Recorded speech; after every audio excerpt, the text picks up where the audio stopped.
Fala galera, análise pré-jogo de Bahia e Cuiabá pela 33ª rodada do Brasileirão. E antes de começar a análise, fica meu pedido para você se inscrever no canal, deixar um like e compartilhar esse vídeo para o YouTube divulgar mais esta análise.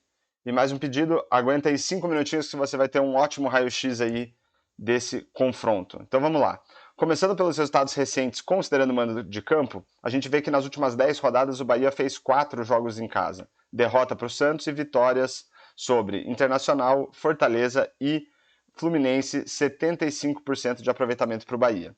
Já o Cuiabá, nas últimas 10 rodadas, fez 4 jogos fora de casa, derrota para o Atlético Mineiro, vitórias sobre Coritiba e Botafogo e empate com o Santos, 58% de aproveitamento para o Cuiabá.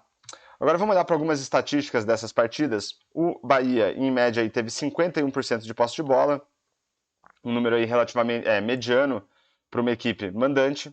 E o Cuiabá, nesses jogos, teve 36% de posse de bola em média, um número baixo para um visitante. Olhando para aquilo que as equipes conseguiram construir, a gente vai olhar para a expectativa de assistências, que mede a capacidade que as equipes tiveram de colocar os seus jogadores em condição de marcar gols. Pelo lado do Bahia, teve em média 0,77 de expectativa de assistências e os seus adversários 0,78. Então a gente vê um equilíbrio e um número baixo de expectativa de assistências para o Bahia como mandante.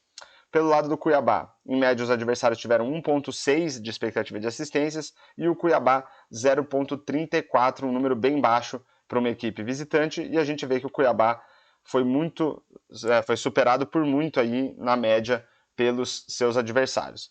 Agora, olhando para algumas estatísticas relacionadas a finalizações, a gente vê que o Bahia teve 14,2 finalizações em média por jogo e os seus adversários 13,8, então a gente vê aí um equilíbrio que a gente também vai ver aqui na expectativa de gols e na expectativa de gols pós-chute.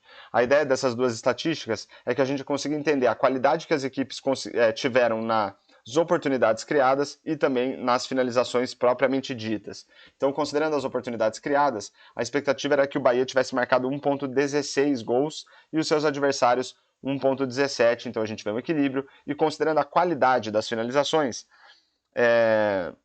a expectativa era de que o Bahia marcasse 1,11 gols e os seus adversários 1,12, né? Então a gente vê aqui um equilíbrio entre Bahia e os seus adversários nesses três quesitos. Mas quando a gente olha para o número de gols efetivamente marcados, o Bahia marcou em média 1,25 gols por jogo e os seus adversários meio gol por jogo. Então aí o Bahia foi melhor. Olhando pelo lado do Cuiabá, em média, os adversários tiveram aí 15,5 finalizações por jogo e o Cuiabá 7,5.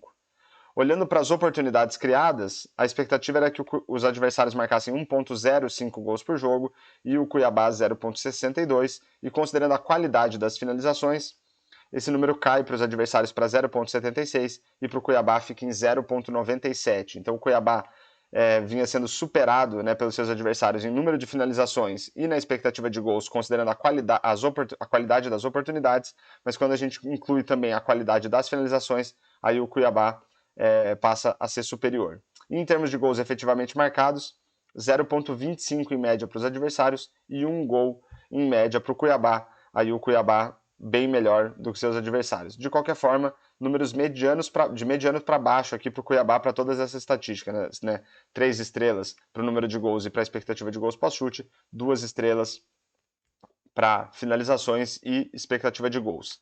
E para fechar a análise, eu vou trazer aqui uma ideia de palpite, né, de resultados para o jogo, só lembrando que isso aqui não serve como recomendação nem incentivo para apostas. Então o que eu fiz? Eu simulei aí 10 mil jogos entre Bahia e Cuiabá, considerando a expectativa de gols que esses dois times produziram nos seus jogos e deixaram seus adversários produzir, e também a expectativa de gols pós-chute. Com base nisso, a gente vê aí o favoritismo para a partida. Então, considerando a expectativa de gols, a gente vê que o Bahia tem aí 40% de chance de vitória, 31% de probabilidade de empate e 29% de chance de vitória pro Cuiabá.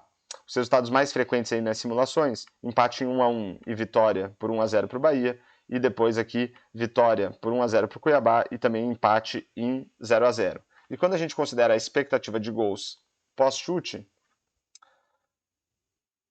a gente vai ver que o cenário se inverte, né? 29% de probabilidade de vitória do Bahia, 30% de empate e 41% de chance de vitória para o Cuiabá. Resultados mais frequentes: empate por 1-1, vitória do Cuiabá por 1-0 e depois vitória do Bahia por 1-0, empate em 0-0, os resultados mais frequentes. Então a gente vê aí, consegue projetar um equilíbrio para o jogo, né? Já que por um lado, né, pelo lado da expectativa de gols, o favoritismo fica do lado do Bahia, e os números aí praticamente se invertem quando a gente olha para expectativa de gols pós-chute, aí o favoritismo passa a ser do Cuiabá. Então, fechamos aí mais uma análise pré-jogo de Bahia e Cuiabá, espero que vocês tenham gostado e fica aí novamente meu pedido para você se inscrever no canal, deixar um comentário, um like e compartilhar esse vídeo para o YouTube divulgar mais esta análise e falou!